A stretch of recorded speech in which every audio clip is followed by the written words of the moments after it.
이혼하면 정말 행복해질까? 5만 명 이혼 상담 전문가가 말하는 한국인이 가장 후회하는 단 한 가지. 이혼 후 행복해질 거라는 믿음의 함정. 많은 이들이 이혼하고 나면 비로소 행복해질 것이라 믿습니다. 상대방에 대한 분노와 원망이 너무 커서 이 관계만 끝내면 모든 고통에서 벗어날 수 있다고 생각하죠. 하지만 5만 건이 넘는 상담 사례를 분석한 결과 이혼이 반드시 행복의 시작을 의미하는 것이 아니라는 충격적인 현실을 발견했습니다. 오히려 많은 사람들이 이혼 후 더 깊은 불행을 겪곤 합니다. 이들은 공통적으로 한 가지를 가장 크게 후회합니다. 바로 배우자에 대한 미련과 애증이 남은 상태에서 이혼을 결정했다는 사실입니다. 상대가 지독하게 미워서 헤어졌는데 막상 시야에서 사라지니 공허하고 불안한 마음을 감출 수 없는 상태입니다. 내 눈앞에 있으면 괴롭지만 없으면 더 큰 고통을 느끼는 것. 이런 마음이 남아있다면 이혼은 또 다른 불행의 시작일 뿐입니다. 특히 이혼을 결심하는 과정에서 끓어오르는 감정에만 휩쓸려 이성적인 판단을 하지 못하는 경우가 많습니다. 당장 이 지옥 같은 현실에서 벗어나고 싶다는 강렬한 욕구는 현실적인 문제들을 간과하게 만듭니다. 이혼 후 혼자 남겨진 방 안에서 느끼는 고독감, 가족이라는 울타리가 사라졌다는 상실감, 그리고 나를 진정으로 이해해 줄 사람이 없다는 외로움은 이전에 느꼈던 분노보다 더 큰 무게로 다가옵니다. 많은 상담자가 다시 돌아갈 수 있다면 그때 왜 그렇게 감정적으로 행동했는지 모르겠다고 후회합니다. 이혼을 결심하는 순간 당신의 감정이 아닌 당신의 삶 전체를 냉정하게 바라봐야 하는 이유가 바로 여기에 있습니다. 성별에 따라 다르게 나타나는 후회. 이혼을 후회하는 이유는 성별에 따라 확연히 다릅니다. 이혼 후 남성과 여성이 각각 어떤 현실적인 어려움에 직면하는지 자세히 살펴보겠습니다. 여성들의 후회, 경제적 어려움과 자녀에 대한 미안함.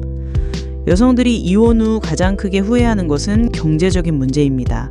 특히 전업주부로 살며 경력 단절을 겪은 여성들은 취직이 매우 어렵습니다. 설령 직장을 구하더라도 이전보다 훨씬 낮은 소득으로 생활해야 하는 경우가 많습니다. 양육비를 받더라도 아이들을 풍족하게 키우기에는 턱없이 부족하죠. 다른 아이들처럼 좋은 옷, 좋은 신발, 최신 휴대전화를 사주지 못할 때마다 죄책감과 후회에 시달립니다. 내가 조금만 더 참을 걸, 괜히 이혼을 해서 아이들까지 이렇게 힘들게 만드나? 라는 자괴감에 빠지게 됩니다.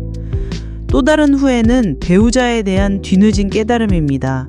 혼자 경제전선에 뛰어들어 보니 남편이 밖에서 돈을 버는 일이 얼마나 힘들었는지를 비로소 알게 되는 경우가 많습니다.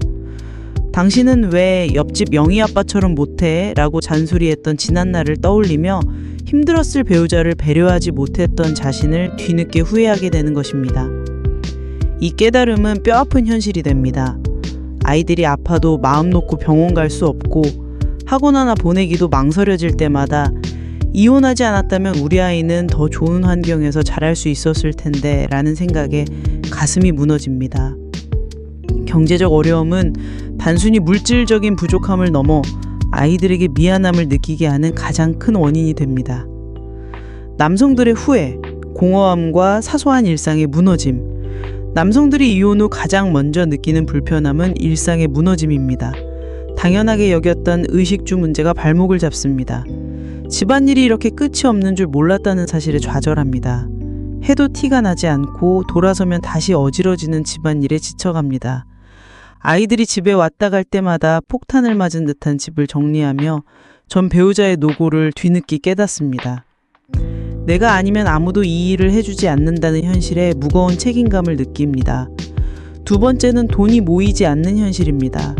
배우자와 함께 살 때는 용돈을 받아 생활하며 내 돈을 마음대로 못 쓴다고 불평했지만 막상 혼자가 되어 월급을 마음대로 쓰는데도 돈이 모이지 않는다고 후회합니다. 안정적인 생활을 위해 지출이 늘어나기 때문입니다. 주말에 즐기던 골프도 취미생활도 혼자 하면 재미가 없습니다. 모든 것을 마음대로 할 수 있지만 그 어떤 것도 채워지지 않는 공허함과 외로움이 남성들을 가장 힘들게 합니다. 또한 퇴근 후 집에 돌아와도 반겨주는 사람이 없이 텅 빈 공간에 혼자라는 사실을 깨달 때나 혹은 아픈 아이를 혼자 돌봐야 할 때 비로소 가정의 소중함과 따뜻함을 절실히 느끼며 후회합니다. 이혼을 위한 냉정한 준비와 마음가짐. 그렇다면 이혼을 후회하지 않기 위해서는 어떻게 해야 할까요? 무엇보다 냉정하고 철저한 준비가 필요합니다. 현실적인 경제 준비. 어떻게든 되겠죠라는 막연한 기대는 가장 위험합니다. 이혼을 생각하고 있다면 당장 취업 전선에 뛰어들어 내가 한 달에 얼마를 벌 수 있는지, 그 돈으로 어떻게 생활을 유지할 수 있는지 현실적인 계획을 세워야 합니다. 재산 분할을 받더라도 그 돈이 내 삶을 영원히 보장해 주진 않습니다. 경제적인 자립 없이 이혼은 고통의 시작일 뿐입니다. 단순히 일자리를 찾는 것뿐만 아니라 이혼 후 예상되는 모든 지출, 즉 주거비, 생활비, 자녀 양육비, 의료비 등을 구체적으로 계산해보고 나 혼자 감당할 수 있는지 냉정하게 판단해야 합니다. 이혼 소송에 필요한 비용까지 엄두에 둔 치밀한 경제 계획이 선행되어야 후회 없는 삶을 시작할 수 있습니다. 관계 정리. 결혼은 두 사람의 관계뿐 아니라 양가의 가족과 친구들, 직장 동료 등 수많은 인간관계가 얽혀 있습니다. 이혼 후 이 복잡한 관계들을 어떻게 정리할지 미리 고민하고 정리해야 합니다. 특히 유책 배우자가 있을 경우 누가 기존의 인맥을 정리하고 떠날 것인지 냉정하게 판단해야 합니다. 이 작업이 없다면 이혼 후에도 관계의 끈이 당신을 괴롭힐 수 있습니다. 단순히 지인을 정리하는 것을 넘어 전 배우자와 아이들을 위해 어떤 관계를 유지하고 어떤 관계를 끊어낼지 명확한 선을 그어야 합니다.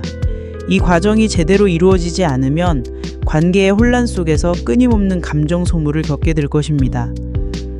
마음가짐의 변화. 이혼은 한 번으로 끝내야 합니다. 재혼 후 다시 이혼을 반복하는 경우가 많은데 이는 한 번 겪은 아픔에 무감각해지기 때문입니다. 이혼은 수술과 같습니다. 반복할수록 통증은 줄어들지만 결국 몸은 더 망가지게 됩니다. 이혼을 결심하기 전에 스스로에게 물어보세요. 나는 이 관계를 지키기 위해 내 뼈와 영혼을 다 바쳐 노력했는가? 라고요. 그 질문에 망설임 없이 그렇다고 대답할 수 있을 때, 그리고 오직 그때만 이혼을 선택해야 합니다.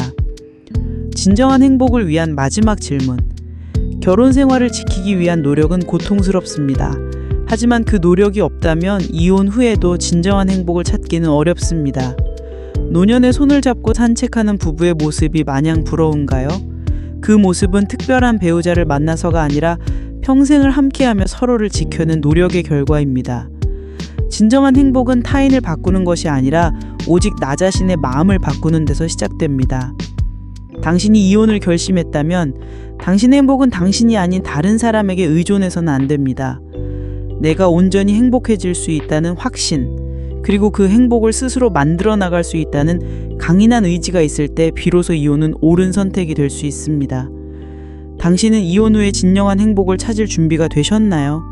스스로에게 이 질문을 던지고 충분히 고민한 후에 후회 없는 결정을 내리기를 바랍니다.